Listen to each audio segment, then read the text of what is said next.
Hi అండి, welcome to my channel. ఈరోజు నేను ఇంకొక కొత్త వంటకంతో మీ ముందుకు వచ్చేసానండి. కొత్త వంటకం అంటే ఏం కాదు, బెండకాయ ఫ్రై అండి. నేను ఇంతకుముందు ఒక వీడియో పోస్ట్ చేశానండి, బెండకాయ డీప్ ఫ్రై. ఇదేంటంటే బెండకాయ ఫ్రై అండి, డీప్ ఫ్రై అయితే కాదు, నార్మల్ ఫ్రై అండి. చాలామంది అంటే బెండకాయ అంటే చిన్నపిల్లల నుంచి పెద్దవాళ్ళ వరకు చాలామంది ఇష్టపడరు కదండి. అలా కాకుండా ఇలా ట్రై చేసి చూడండి, చాలా ఇష్టంగా తింటారు.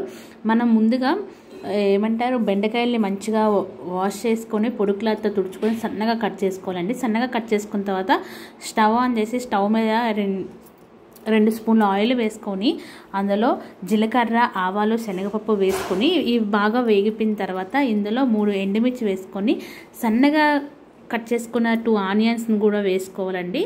ఇవి మొత్తం వేసుకున్న తర్వాత బాగా కలుపుకోవాలి. చూసారా, ఇలా బ్రౌన్ కలర్ వచ్చింది కదా. ఇందులో ఏంటంటే మళ్ళీ ఒకసారి మనం కలుపుకొని కొంచెం అల్లం వెల్లుల్లి పేస్ట్, 2 రెబ్బల కరివేపాకు వేసుకోవాలండి.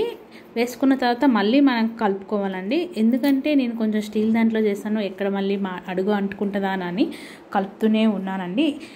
ఇది ఏంటంటే ఇప్పుడు మనం సన్నగా కట్ చేసుకుని బెండకాయ ముక్కలు తీసుకొని అందులో ఆ తాలింపు అనేది వేసుకోవాలి. వేసుకొని ఒకసారి బాగా కలుపుకోవాలండి.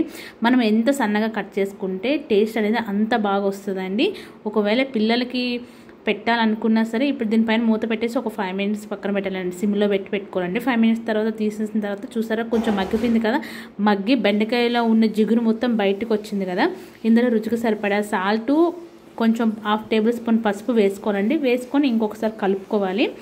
ఏంటంటే మనము సన్నగా కట్ చేసుకుంటే తొందరగా వేగుతుందండి, మనకి ఎంత టైం పట్టదు, తొందరగా వేగుతుంది. ఒకవేళ రైస్లో కలిపి పిల్లలకి రైస్లో కలిపి పెట్టాలనుకున్నారనుకోండి, బాగా ఒక్కొక్క మెతుక్కు ఉంటుందండి. ఇది ఏంటంటే రైస్లో అయినా తినొచ్చు, లేకపోతే రోటీలోనైనా తినొచ్చు, లేకపోతే చపాతీలోనైనా తినొచ్చు అండి. ఎందులోకైనా టేస్ట్ అనేది చాలా బాగుంటుందండి. మీరు కూడా ఒకసారి ట్రై చేయండి. పిల్లల నుంచి పెద్దల వరకు చాలా ఇష్టంగా తింటారు. ఇలా ఒకసారి చేసి పెట్టండి, మీ పిల్లలకి ఎంతో ఇష్టంగా తింటారు. ఇప్పుడు ఏంటంటే కొంచెం మగ్గిపోయింది కదా, ఇందులో రుచికి సరిపడా కారం, కొంచెం గరం మసాలా వేసుకోవాలండి. వేసుకొని కలుపుకోవాలి.